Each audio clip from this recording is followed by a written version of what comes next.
Very interesting হচ্ছে আমাদের প্রতি বছর অডিট হয়, ইন্টারনাল অডিট হয় এবং সেটা কোনো ঘোষণা ছাড়াই অডিট হয়।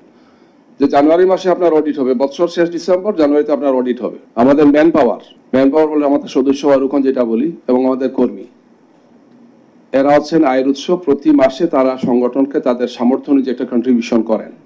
সদস্যদের জন্য তাদের আয়ের 5% দিতে তারা বাধ্য। আমাদের টোটাল ম্যান পাওয়ার যে যতটুকু পারে দেয়, শুধু সদস্যরা 5% দেয়। আমাদের যত পাবলিকেশনস আছে, আমরা হাজার হাজার কপি আমাদের গঠনতন্ত্র, সংগঠন পদ্ধতি, আমাদের লিটারেচার, এগুলো আমরা ছাপাই আমাদের জনশক্তি পড়ার জন্য। সিলেবাসে দেওয়া আছে, প্রায় শতাধিক বই আছে। এই বইগুলো থেকে 2-4-5 টাকা করে আমাদের লাভ হয়। মিনিমাম একটা কষ্ট আমরা রাখি, যাতে আমাদের একদম গ্রাসরুট লেভেলের কর্মীরা পড়তে পারেন। তো এই হিসাবে এখান থেকে আমাদের একটা বড় আয় আসে।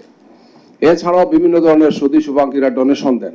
এই যাদের সব হচ্ছে আমাদের আয়, এবং সেটা অবশ্যই যেটা বললাম, রসিদ ছাড়া কোনো আয় হয় না। আমাদের রেজিস্টার খাতা আছে। ব্যয়ের ক্ষেত্রেও সেম, যে ব্যয়টা হবে একদম গ্রাসরুট থেকে আরম্ভ করে টপ লেভেল পর্যন্ত টোটাল ব্যয় আমাদের হিসাবের মধ্যে আছে। ভেরি ইন্টারেস্টিং হচ্ছে আমাদের প্রতি বছর অডিট হয়, ইন্টারনাল অডিট হয় এবং সেটা কোনো ঘোষণা ছাড়াই অডিট হয়। যে জানুয়ারি মাসে আপনার অডিট হবে, বছর শেষ ডিসেম্বর, জানুয়ারিতে আপনার অডিট হবে। এবং এই অডিটটা এই সময় হয়েছে যখন আমার নেতাকে ফাঁসিতে ঝোলানো হয়েছে। ব্যাপারে দলীয়ভাবে আমরা এই ব্যাপারে কোনো ছাড় দেই না।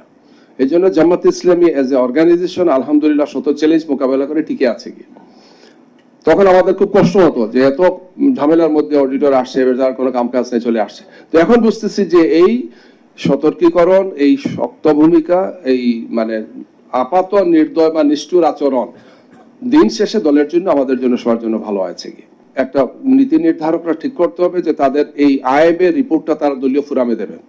আমাদের সবগুলো দলীয় ফোরামে, কেন্দ্র, মহানগর, জেলা, উপজেলা, থানা, ইউনিয়ন, ওয়ার্ড পর্যন্ত, সেখানে আমাদের পার মান্থ যে আয় হয় সেটা আমরা সেখানে পেশ করি। এবার রিপোর্ট ফর্ম আছে আমাদের, রিপোর্ট ফর্মে আয় কত, ব্যয় কত, উদ্বৃত্ত কত, ঘাটতি কত।